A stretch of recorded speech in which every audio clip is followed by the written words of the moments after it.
The internet and social media are the greatest achievements created by man, if you ask certain people. But others, well, they're not so sure about that one. Some may even add, as much as of a gift it is, it really has become a curse. There's stories of love online, people from all over the planet falling in love with one another. I'm pretty sure some of you watching have heard tales, and again, this wouldn't necessarily be possible without the invention of the internet or social media. But with these love stories comes the polar opposite. And conversing with someone online who you've never met before could lead down a dark path to the point where your life can be taken away from you in the blink of an eye. Take the recent story I covered of Lewis Ashdown and Mark Williams. They had met each other in December of 2020 via YouTube, and by the time the early hours of May 30th, 2021 came around, Mark was dead after Lewis had stabbed him 107 times, gouged his eyes out, and then went to watch a horror movie. So this is the risk you take when talking to people online and go to meet up with them. Something that 29-year-old Sohail Ali would fall the victim to. From the information that has been released publicly about this case, on the 3rd of December 2020, 29-year-old Sohail Ali had been in contact with, at the time, 17-year-old Rimsha Tariq via Instagram. It is thought the conversation had been brought on after Rimsha and two other friends had been scouring the internet looking for men interested in sex. Rimsha would go on to show these messages to her friend Dinesh Mansha, who told her to play along with the back and forth, leading Sohail on thinking he was about to go ahead with his fantasies of being with Rimsha. It's thought that the pair were going to meet up in Summerfield Park, Winson Green, located in Birmingham, a fairly local area for both parties. What Sohail didn't know though was that it wasn't just Rimsha who was about to turn up at this get-together, it was also her friends Dinesh and Diane Arif. As the 4th of December swiftly arrived, this plan of setting Sohail up was in full effect. Everyone was at the ready.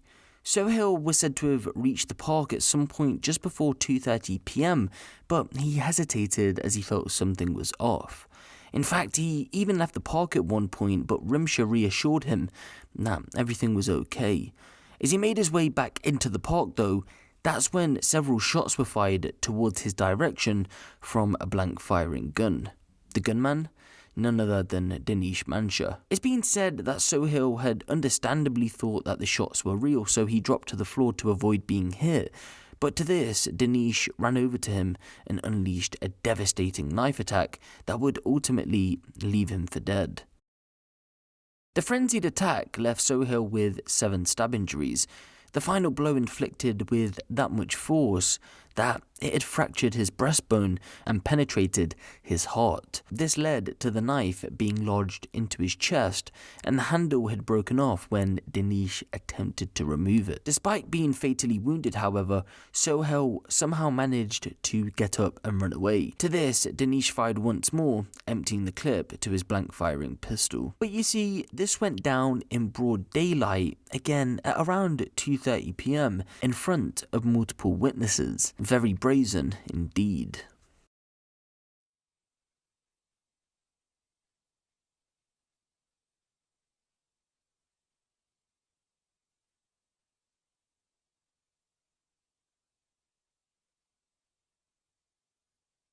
That's Diane Arif and Dinesh Mansha, fist-bumping each other in celebration after murdering Sohail Ali in broad daylight. They would eventually be tracked down days later by investigators, thanks to CCTV footage just like this.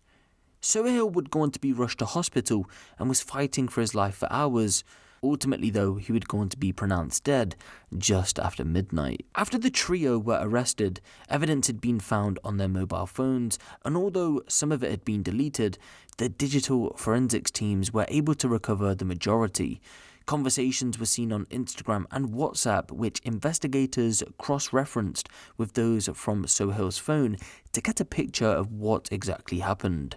According to lead detectives, they said that the teens had been in regular contact with each other in the days leading up to the killing, and Rimsha had continued to chat to Sohail via social media up until 30 minutes before he was killed. The trio refused to answer questions about what happened, but in light of forensic evidence, DNA, CCTV and digital, the Crown Prosecution Service authorised a murder charge for all three teens on the basis of joint enterprise. They would all go on to be charged with murder, and Dinesh received a further charge of possession of a bladed article.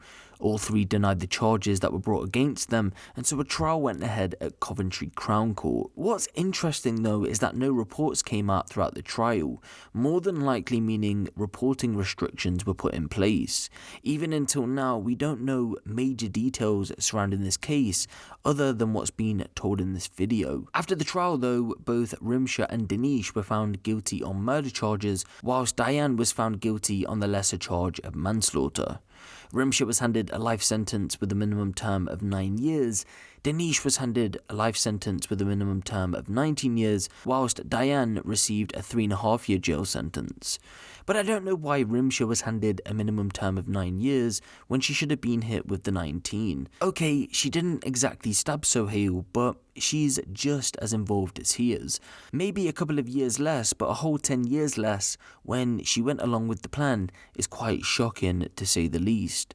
We still don't know the exact details surrounding the case because of the reporting restrictions, so I don't necessarily want to speculate, but the judge described the trio as mounting in a naive vigilante campaign, with the judge accepting in court that what had happened had the hallmarks of naivety and bravado, rather than being a cold-blooded killing.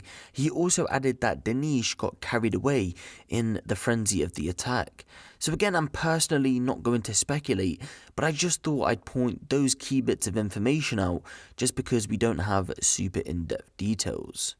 But give the video a like for more crime-related content like this, and make sure you hit the subscribe button if you haven't.